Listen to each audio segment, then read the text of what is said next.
Stacey Nemour. I'm a professional martial artist and flexibility expert. I've been doing this, don't want to age myself, but over 25 years, maybe 30 years. I teach pro athletes and teams, contribute regularly to the Huffington Post.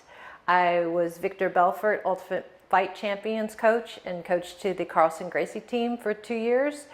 And I have a DVD line out and also write articles to various fitness and sports magazines and train people and get them ready for the Olympics. And this section is going to be about how to perfect your kicks. All right, we're going to do a few stretches before we work on our kicks to help prepare the body so it can go the full range of motion.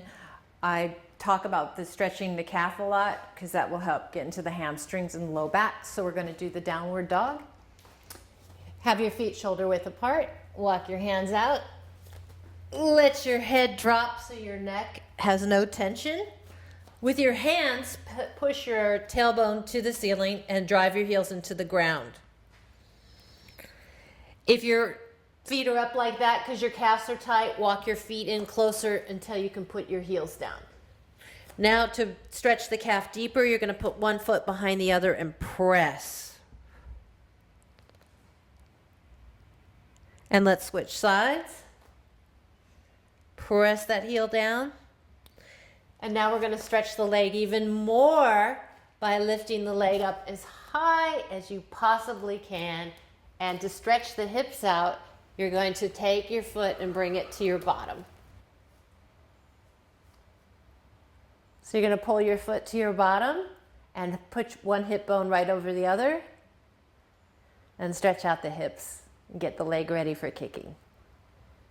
So a lot of my clients have trouble with extension and they have a lot of knee pain. And that is from a lack of flexibility and a lack of training to strengthen around the knees. I like to warm up my knees before I do some serious kicking. You can start with one leg and straighten it up, and then we're going to bend it down. You can do this without ankle weights if you don't have any, or if you're just not that flexible or ready to do it yet. You're going to exhale through the heel and then bend back down. That's if you're really a beginner, and really flex that foot so you're stretching your calf. And what we're doing is also strengthening the muscles around the knee. And when you come up, you're stretching your hamstring, and then you're strengthening your quad and the muscles there. After you've done about 20 on each side, we're going to do double leg. And you might hear your knees clicking. That is your knees clicking into place. You always want to warm up your knees before you do strenuous exercise, running, martial arts. And you're going to exhale out of the heel and then come back down. Now this is like being on the leg press at the gym. So you want to do about 20 or 30 of these really slow. If you can't straighten your leg out, it's because your calf and your hamstrings are just too tight. So go back to one leg and work on being able to go the full range of motion. And exhale when you come up. And you can use your own resistance and feel the muscles working when you come down. And never ever lock your knees. You straighten the leg, but don't lock. To get your inner thigh and your groin muscles to stretch more, you want to tire them out. This is a great exercise because it will also strengthen your inner thigh. The inner thigh does not get worked very much. The outer thigh and outer hip get worked much more. And what happens is this just gets weaker and weaker. And you're going to need this inner thigh muscle to do really good kicks, like the inside crescent kick. So you're going to lay on your back and flex your foot, and you're going to take your leg all the way out. And you're going to use this muscle and then cross it so you can stretch your outer hip, which needs a lot of stretching. And this needs to get tired out, so we're going to squeeze it up and stretch it all the way. Should feel kind of good.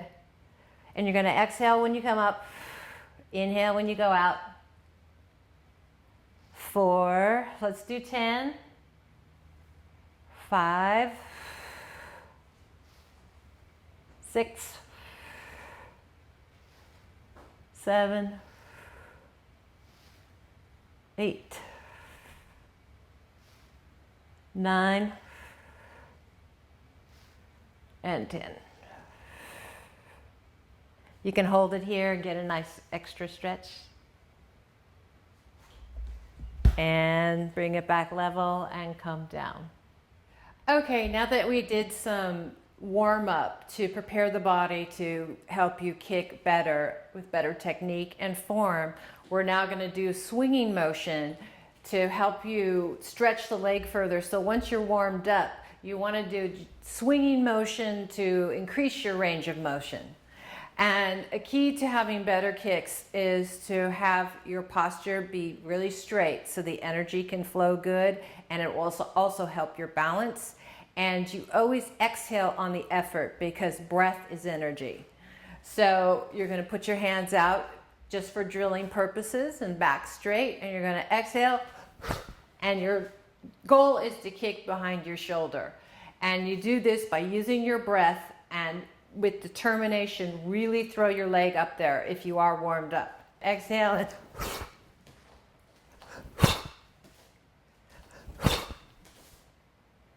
and to stretch the leg and the hip, now we're going to kick our opposite shoulder now.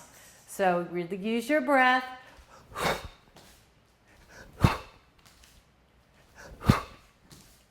All right, to help perfect your kicks, you're going to need a bar or a countertop. You can do all the practice in the middle of the floor during your class, and you really won't improve until you stop and train your body to do the right technique. And this will help you gain a better line and more flexibility and more control.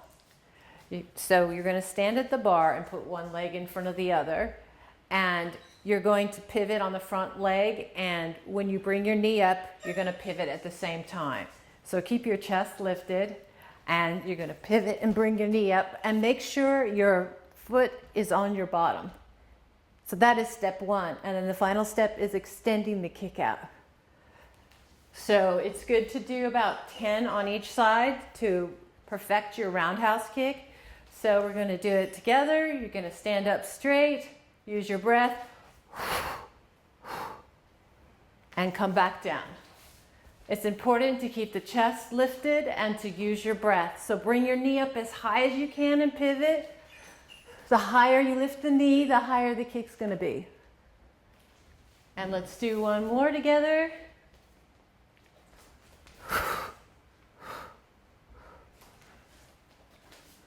So now that we worked on our roundhouse kick, we're going to work on the side kick. So you're going to pivot on the front leg and bring the knee up as high as you can and flex the foot. The higher the knee, the higher the kick. And in a straight line, exhale out of the heel. Bring it in and back. So you're going to pivot.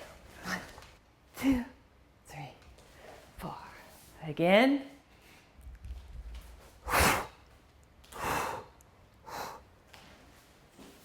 Thank you for joining me today, and keep practicing your technique at the bar or the wall, and then you're going to see a great change when you go to do it in the middle of the room.